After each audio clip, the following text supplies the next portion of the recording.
안녕하세요. 새벽기도에 오신 여러분들을 진심으로 환영하고 축복합니다. 오늘 우리가 부를 찬송가는 찬송가 272장 고통의 멍에 벗으려고 하는 찬송가를 먼저 부르시겠습니다. 찬송가 272장입니다.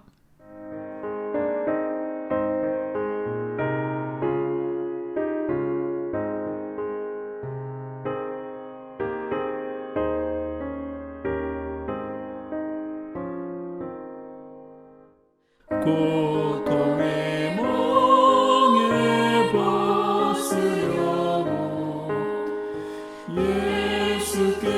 예수께로 나갑니다. 자유와 기쁨 베푸시니 주께로 갑니다. 병든 내 몸이 튼튼하고 빈곤한 삶이 부해지며 죄악을 벗어버리려고 주께로 갑니다. 낭패와 실망 당한 뒤에 예수께로 나갑니다. 십자가 은혜 받으려고 주께로 갑니다.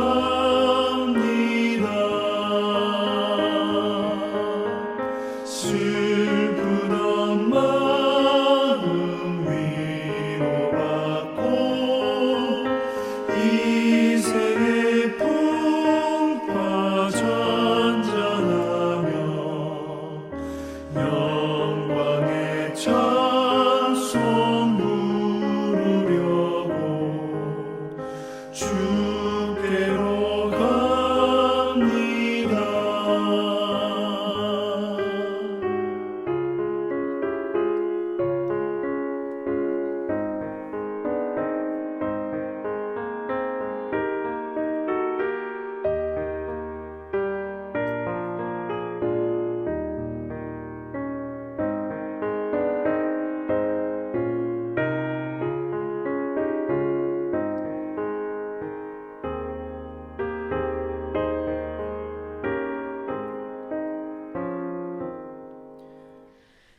교만한 마음을 내버리고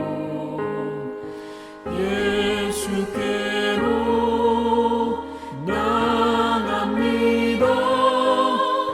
복되신 말씀 따르려고 주께로 갑니다.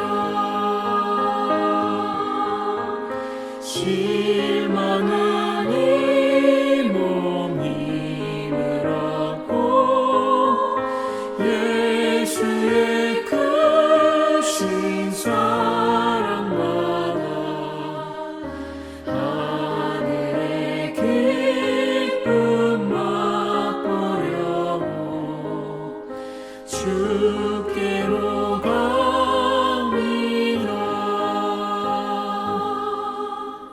죽음의 길을 벗어나서 예수께로 나갑니다.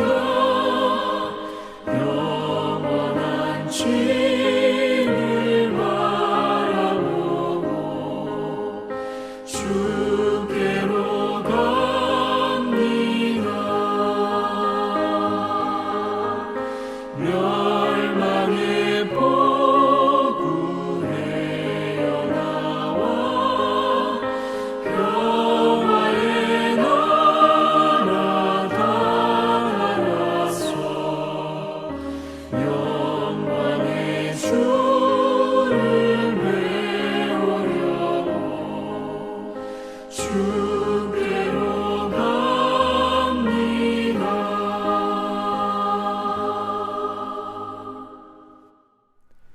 기도하겠습니다.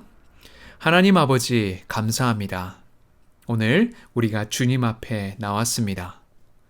주님 앞에 나올 때 우리가 우리의 오만한 마음, 교만한 마음, 욕심 가득한 마음들을 다 내려놓게 하여 주시고 주님 앞에 새로운 마음, 공의의 마음, 자비의 마음을 새로 받을 수 있는 놀라운 성령의 역사가 우리 마음속에 임할 수 있도록 인도하여 주시옵소서. 예수님의 이름으로 기도드렸사옵나이다. 아멘. 오늘 하나님께서 주시는 말씀은 예레미야 52장 1절에서 11절까지의 말씀을 보도록 하겠습니다. 마지막 장인 예레미야 52장 1절에서 11절까지의 말씀입니다. 예레미야 52장. 시드기야가 왕위에 오를 때에 나이가 21세라. 예루살렘에서 11년 동안 다스리니라. 그의 어머니의 이름은 하무달이라. 림나인 예레미야의 딸이더라. 그가 여호야김의 모든 행위를 본받아 여호와 보시기에 악을 행한지라. 여호와께서 예루살렘과 유다에게 진노하심이 그들을 자기 앞에서 쫓아내시기까지 이르렀더라. 시드기야가 바벨론 왕을 배반하니라. 시드기야 제9년 10째 달 10째 날에 바벨론 왕 느부갓네살이 그의 모든 군대를 거느리고 예루살렘을 치러 올라와서 그 성에 대하여 진을 치고 주위에 토성을 쌓음에 그 성이 시드기야 왕 제11년까지 포위되었더라. 그해 넷째 달 9일에 성중에 기근이 심하여 그 땅 백성의 양식이 떨어졌더라. 그 성벽이 파괴됨에 모든 군사가 밤중에 그 성에서 나가 두 성벽 사이 왕의 동산 견문길로 도망하여 갈대아인들이 그 성읍을 에워쌌으므로 그들이 아라바 길로 가더니 갈대아 군대가 그 왕을 뒤쫓아가서 여리고 평지에서 시드기야를 따라잡음에 왕의 모든 군대가 그를 떠나 흩어진지라. 그들이 왕을 사로잡아 그를 하마 땅 리블라에 있는 바벨론 왕에게로 끌고 가매 그가 시드기야를 신문하니라.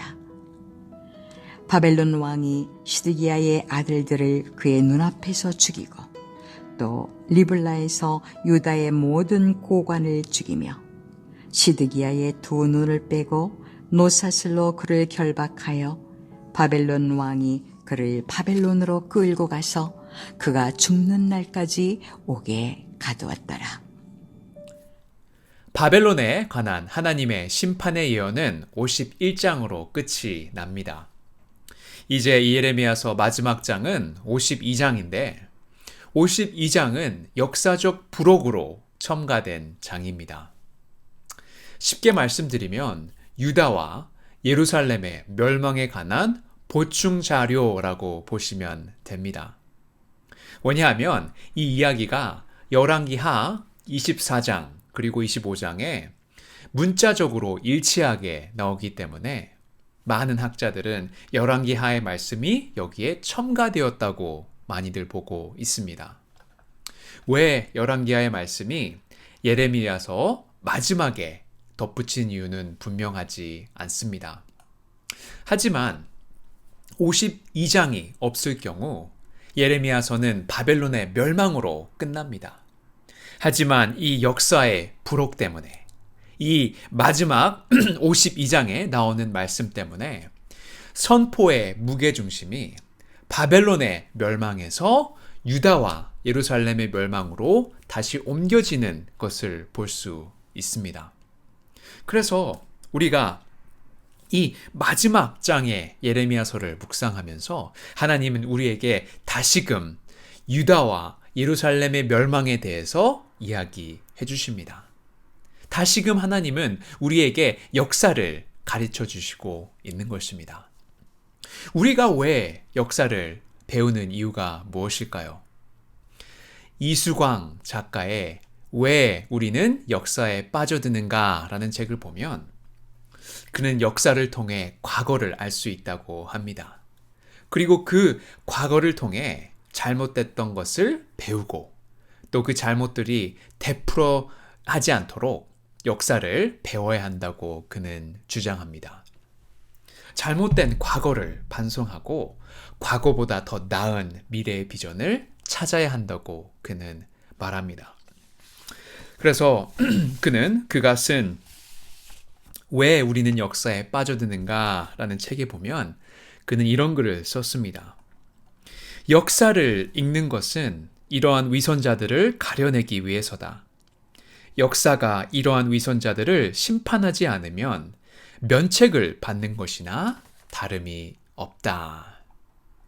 역사를 공부해야 하는 이유는 수없이 많겠지만 우리는 위선자들을 가려내기 위해 그들이 했던 잘못을 지금도 하는 사람들을 심판해야 되기 때문에 우리는 역사를 배워야 한다고 합니다. 사회의 썩은 부분인 위선자들을 가려내야 비로소 더 나은 미래를 기대할 수 있기 때문입니다. 하나님도 이런 이유 때문에 오늘 유다의 역사를 반복해서 가르쳐 주시는 것 같습니다. 위선자들을 가려내고 또 유다와 같은 실수를 반복하지 않기 위해서 하나님은 과거를 알고 현재를 알아야 한다는 말씀인 것 같습니다. 그래서 오늘 우리가 하나님의 그 역사를 다시 한번 살펴보면서 한 가지를 묵상해 보도록 하겠습니다. 그것은 바로 욕심과 오만은 지혜를 앗아가고 분별의 영을 흐리게 한다는 진리인 것입니다. 다시 말씀드리겠습니다. 욕심과 오만은 지혜를 앗아가고 분별의 영을 흐리게 합니다. 라는 것입니다. 52장을 보니까 유다의 마지막 왕 시드기야 왕의 이야기가 등장합니다. 시드기야 왕은 유다 사람들이 세운 왕이 아닙니다. 그는 바벨론 느부갓네살 왕이 유다의 왕으로 세운 인물이었습니다. 하지만 그는 욕심과 오만 때문에 바벨론 왕국의 속국이 되는 것을 참지 못하고 애국 왕과 은밀히 동맹을 맺습니다. 그리고 그 애굽의 힘을 빌려 바벨론을 끈질기게 견제했던 인물이 바로 히스기야 왕이었습니다. 이게 바벨론의 침공을 받게 된 직접적인 요인이었습니다.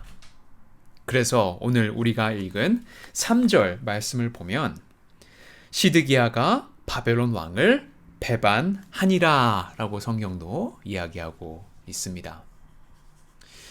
하지만 겉으로 보기에는 시드기야가 바벨론을 배신해서 패망한 것처럼 보이지만 성경은 보다 근본적인 유다와 예루살렘의 패망 원인을 말하고 있습니다. 바로 2절과 3절의 말씀을 다시 한번 보겠습니다. 그가 여호와김의 모든 행위를 본받아 여호와 보시기에 악을 행한지라 여호와께서 예루살렘과 유다에게 진노하심이 그들을 자기 앞에서 쫓아내시기까지 이르렀더라. 아멘. 근본적인 원인은 시드기야가 지독하게 악했다는 것입니다. 여기 보니까 여호와김이라는 인물이 나오는데 여호와김은 시드기야의 형입니다. 여호와김은 11년 동안 유다를 다스렸는데 참 악하게 굴었습니다. 저번에도 말씀을 살펴보았는데 예를 들어서 바룩이 예레미야의 예언을 적은 책을 여호와김에게 가져다 줍니다. 하지만 그는 어떻게 합니까? 여호와김 왕은 자기 칼로 그 책을 난도질 해버렸습니다. 그런데 시드기야는 이런 여호와김보다 더 악했다고 성경은 말하고 있습니다. 악한 것 때문에, 교만한 것 때문에, 욕심 때문에, 오만함 때문에 결국 하나님의 진노를 산 것입니다. 또 그가 얼마나 오만했는지 오늘 본문 4절 이하에 보면 알 수 있습니다. 이 이야기를 보니까 바벨론 군대가 드디어 군대를 몰고 유다로 왔습니다. 그리고 예루살렘을 포위하게 됩니다. 근데 그 포위가 몇 개월 동안 그냥 지속되다가 끝난 것이 아니라 1년 6개월 이상 바벨론 군대가 예루살렘을 포위하게 되는데, 예루살렘은 산 위에 위치해 있었기 때문에 자급자족이 안 되는 성이었습니다. 그래서 오늘 말씀 6절에 보니까 그 땅 백성의 양식이 떨어졌다라고 합니다. 이 말씀만으로 보면 심각성을 잘 우리는 이해하지 못하지만 예레미야 애가 2장 11절과 12절의 말씀을 보면 이 상황을 더 자세하게 알 수 있습니다. 제가 읽어드리도록 하겠습니다. 내 눈이 눈물에 상하며 내 창자가 끊어지며 내 간이 땅에 쏟아졌으니 이는 딸 내 백성이 패망하여 어린 자녀와 젖먹는 아이들이 성읍 길거리에 기절함이로다. 그들이 성읍 길거리에서 상한 자처럼 기절하여 그의 어머니들의 품에서 혼이 떠날 때에 어머니들에게 이르기를 곡식과 포도주가 어디 있느냐 하도다. 정말 마음 아픈 구절 중에 하나입니다. 어린아이들이 혼이 떠나갔다는 말은 죽었다는 이야기인데, 그 어린 아이들이 어머님 품에서 이렇게 죽을 때 이야기했다고 합니다. 곡식과 포도주가 어디 있느냐 하도다 라고 굶어 죽은 것입니다. 그런데 이 시드기야 왕은 백성들이 이렇게 꼼짝없이 성에 갇혀 죽어나가고 있는데, 그는 혼자 몰래 살겠다고 성을 빠져나갑니다. 그 장면이 7절과 8절에 나오는데 같이 한번 보도록 하겠습니다. 그 성벽이 파괴됨에 모든 군사가 밤중에 그 성에서 나가 두 성벽 사이 왕의 동산 견문길로 도망하여 갈대아인들이 그 성읍들을 에워쌌으므로 그들이 아라바 길로 가더니 갈대아 군대가 그 왕을 뒤쫓아가서 여리고 평지에서 시드기야를 따라 잡음해라고 하였습니다. 왕은 그의 백성들을 보호하고 이런 상황일수록 도망가지 않는 책임이 있었는데, 자기 목숨을 부지하기 위해 그는 그의 백성을 저버리고 달아나는 장면이 나옵니다. 그저 욕심과 오만 때문에 그런 백성들을 다 죽게 내버려 두고 혼자 빠져나가는 그런 분별력 없는 왕이 돼버린 것입니다. 이런 왕의 모습을 보면서 우리 마음속에도 이런 욕심과 오만 때문에 분별의 영이 흐려져 있는지 오늘 잘 생각해 보아야 할 것입니다. 내가 버리지 못하는 것들 때문에, 내가 내 욕심, 내 오만 때문에 모든 것을 정당화하는 나의 생각들 때문에, 내가 이 정도 즐기는 것쯤이야 괜찮겠지라는 생각들 때문에, 이런 것들 때문에 내가 하나님을 불순종하지 않은지, 하나님 보시기에 악이 되지는 않는지 한번 생각해 보아야 할 것입니다. 제가 지금 네거티브한 것들만 지금 말씀을 드렸는데, 이제 좀 긍정적인 것을 말씀드리려고 합니다. 그럼 욕심과 오만의 반대말은 과연 무엇일까요? 시드기야의 반대되는 인생의 모습은 어떤 것일까요? 욕심과 오만의 반대말은 바로 정의와 공의입니다. 그런데 이 예레미야서에 정의와 공의라는 이 단어가 많이 생각보다 등장합니다. 그리고 정의와 공의가 같이 쓰여지는 경우가 더 많은 것을 볼 수 있습니다.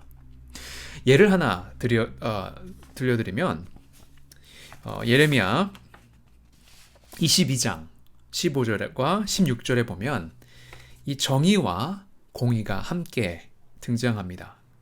그리고 이 시드기야에게 하는 말씀인데, 이 말씀은 아버지 요시야 왕에 대한 말을 하나님은 하고 계시는 겁니다. 예레미야 22장 15절과 16절의 말씀을 읽어드리도록 하겠습니다.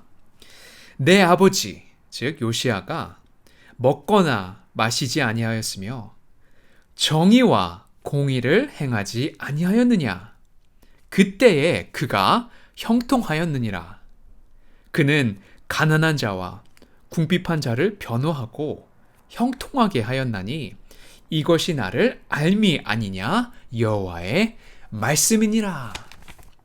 하나님은 요시야의 왕을 평가하고 계시는데 그는 정의와 공의를 행했다고 합니다. 그는 가난한 자와 궁핍한 자를 변호하고 형통하게 하였다는 것입니다. 하지만 시드기야는 오만과 욕심에 사로잡혀 그렇게 하지 못했습니다. 그럼 정의와 공의는 과연 무엇일까요? 이 두 단어들은 불의와 반대되는 단어입니다. 아주 간단하게 보면 억울한 일을 당하는 사람이 없게 하는 질서인 것입니다. 하지만 예레미야뿐만이 아니라 구약의 모든 선지자들은 예외 없이 모두 정의와 공의를 외치는 선지자들이었습니다. 왜 그럴까요? 왜 하나님은 공의와 정의를 같이 선포하실까요? 그 이유는 하나님의 사랑은 정의와 공의 위에 세워진 사랑이기 때문입니다. 우리가 어떻게 하나님의 사랑이 정의와 공의 위에 세워진 사랑인 줄 알 수 있을까요? 굉장히 쉬운 것 같습니다. 바로 예수님의 십자가를 생각하면 됩니다. 하나님께서 독생자 예수 그리스도를 십자가형으로 죽게 하신 이유가 바로 하나님의 공의를 만족시킴을 위한 것이었습니다. 하나님께서 죄로 죽은 우리를 살려주시려 하셨지만 빛이신 하나님께서 우리의 죄를 용납하실 수 없었습니다. 그 죄를 해결하려면 누군가가 대신 그 죄값을 치러야만 했습니다.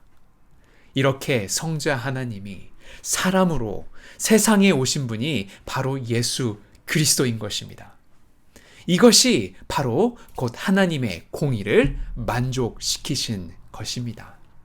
또 예수님께서 십자가에 돌려 죽으심으로 말미암아 죄 용서함을 받고 또 하나님은 누구든지 예수를 믿으면 하나님의 자녀가 된다고 말씀하십니다.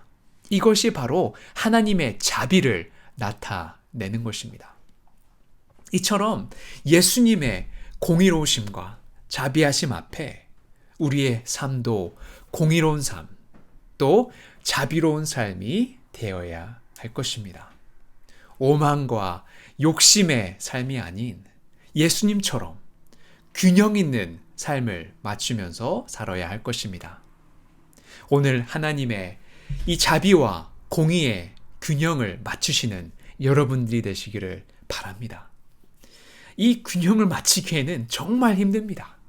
너무 자비로우면도 안 되고 너무 공의로워도 안 되고 이 균형을 잘 맞춰야 하는데 하나님께서 여러분들에게 놀라운 지혜를 부어주셔서 또 우리가 십자가에 이 돌려 죽으신 그 예수 그리스도의 모습을 보면서 하나님의 자비와 공의가 동시에 나타나는 여러분들의 삶이 되시길 주님의 이름으로 축원합니다. 그리고 마지막으로 우리가 생각해 보아야 할 것은 바로 욕심과 오만은 지혜를 앗아가고 분별의 영을 흐리게 합니다. 그렇기 때문에 하나님 말씀에 순종하시면서 우리가 예수 그리스도의 공의와 정의를 본받는 저와 여러분들이 되시기를 주님의 이름으로 축원합니다. 기도하겠습니다. 하나님 아버지 감사합니다. 하나님께서 우리에게 중요한 이 역사 공부를 시켜 주셨습니다. 하나님은 우리가 정의롭고 또 자비한 자들이 되길 원하시는 줄 믿습니다. 우리 마음속에 교만함이 있거나 욕심이 있거나 오만함이 있다면 하나님께서 이 시간 다 그런 것들을 제거해 주시고 우리 마음속에 결단이 있게 하여 주셔서 오늘도 균형 있는 자비로움과 공의로운 삶을 잘 나타낼 수 있도록 인도하여 주시옵소서. 예수님의 이름으로 기도드렸사옵나이다. 아멘.